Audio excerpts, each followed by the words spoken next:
Do you have friends who finished business courses in college and yet they are struggling in their own businesses? Are you surprised that some of them cannot even answer your business questions? Or are you one of those who still believe that a business diploma is a guarantee of business success? Now, in this video, we will be talking about the fourth of the five things they did not teach you in school about business that you should watch out for. We started exploring this topic 3 episodes ago. We said that there are many things they don't teach in business school. So, if you are curious about what the first three things are, please check out the previous episodes, okay? Here in this fourth one, in the five things they did not teach you in school about business that you should watch out for. And number four is how to sell and why you should focus on sales. I have a mentee, let's call her Joanna. It's not her real name. From her lola to her mother and then to her, the recipe of bagoong with gata went from generation to generation. And now in her generation, she has turned it to a business by bottling it. It has been so successful that many people buy it to give to others as pasalubong whenever they travel out of their city. Yet she only produces a limited quantity of it. And more often than not, it's always out of stock. So when she came to me to consult, I was surprised that her sales were not her problem. It was something else that's unrelated to sales. I could not help it, and so I pointed it out to her. And she said, Mommy Ann, it's okay. We are content with the volume of our sales because it's enough to feed us 3 times a day already and to send our 4 kids to the best schools in the city. You see, Mommy Ann, we already have a house and lot, 2 cars, and we travel twice a year. What else do I need to produce more for? And this was what I told her. You know, Joanna, your recipe is a huge blessing that you and your family have. How happy is this product making your customers? Do you know that the more happiness you are giving out, the more blessed you and your family will be? Also, how many people are you employing now? Do you know how much you are uplifting the lives of these families, of the people you employ? You see, if you don't hire them, do you know that their kids won't be enjoying the lives that they're having now? As she nodded her head, I asked, why don't you want to help more families and more kids by giving more employment? That was when she realized that she should not only think of her own needs, she should go beyond her own comfort zone and share her blessings. Schools don't teach that. They just teach us to how to compute profits from our sales. They teach us that in business math and in basic accounting, this is what you should do and that is what you should not do. But they don't teach us that when we are given talents, it is our obligation to share them with our neighborhood and with the world.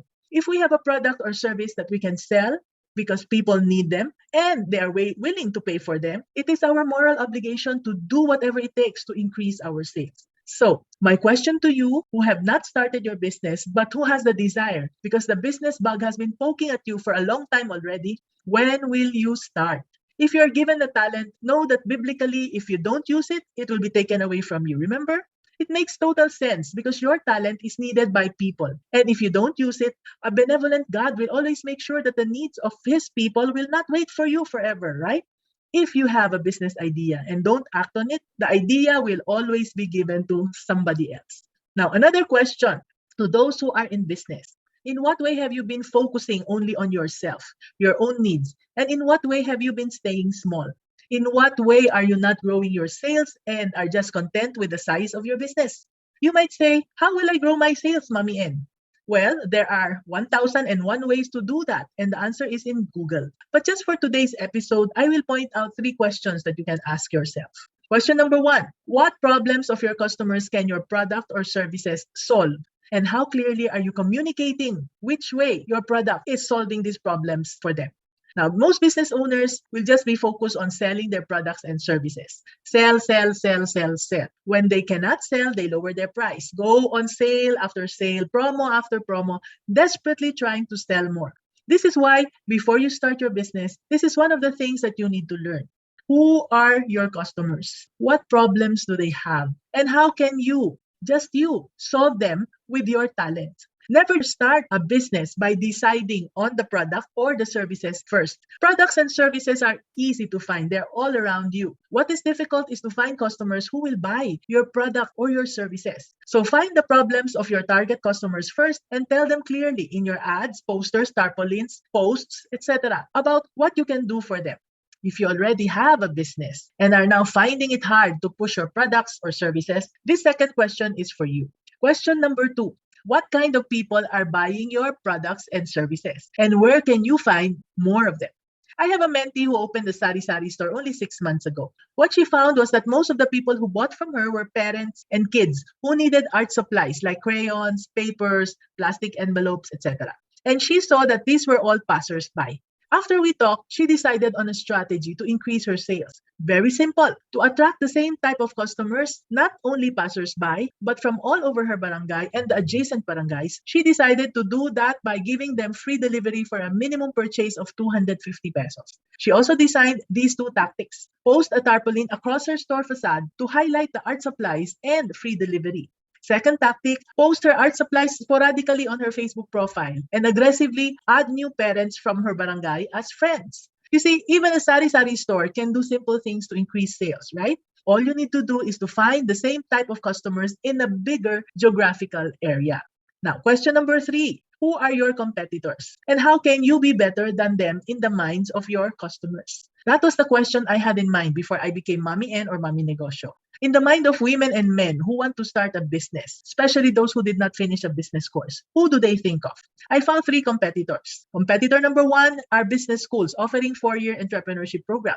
Okay, so I asked, how can I be better than these who are offering entrepreneurship programs? How can I be better? Well, my mentees can start their business between 3 months to less than a year, depending on how seriously they will apply what they learn. They can also learn from me practical lessons, more than what they can learn from the textbooks. No lessons to memorize, no examinations to pass. Learning is measured by how well they can apply and how successful their business will be.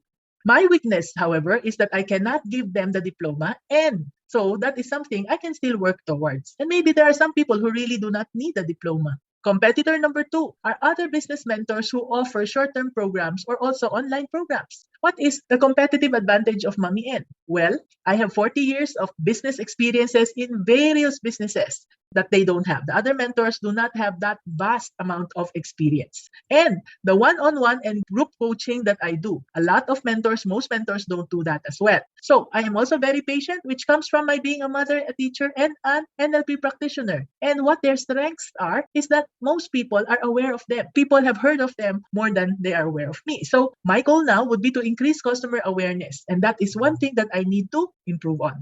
Are you seeing the thought process?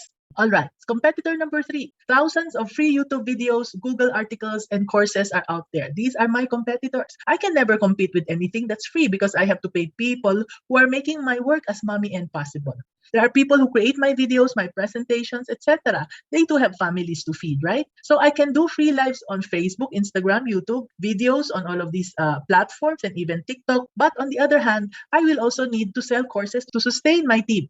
Now, but what women and men can learn from free stuff, however, is not valuable until they are able to apply them and create successful businesses. And what I have learned is that there are many people who enjoy learning from free stuff, but only 1 out of 10 will roll up their sleeves to apply. And for those who apply, it will be faster and cheaper for them to succeed with the help of a mentor than to apply by themselves through trial and error. So I use myself as an example here because I want you to see how a business owner thinks. Okay? Look at and observe the thought process. The lesson I want you to learn here is that you need to study your competitors. Compare yourself with them, find what their weaknesses are that can be your advantage over them, and make it your competitive advantage.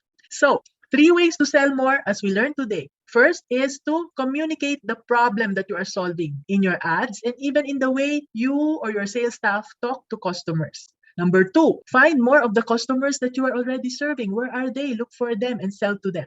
Number 3, determine your competitive advantage. Okay? Now, why is sales important? Well, sales is how you bring in money to your business, and sales is also the indicator of how you are able to help your customers and your employees with the talents that you have been given. There should be no stopping sales growth because it is your obligation to grow. Grow it as much as you can. Okay? This is Mommy N saying, be business-minded.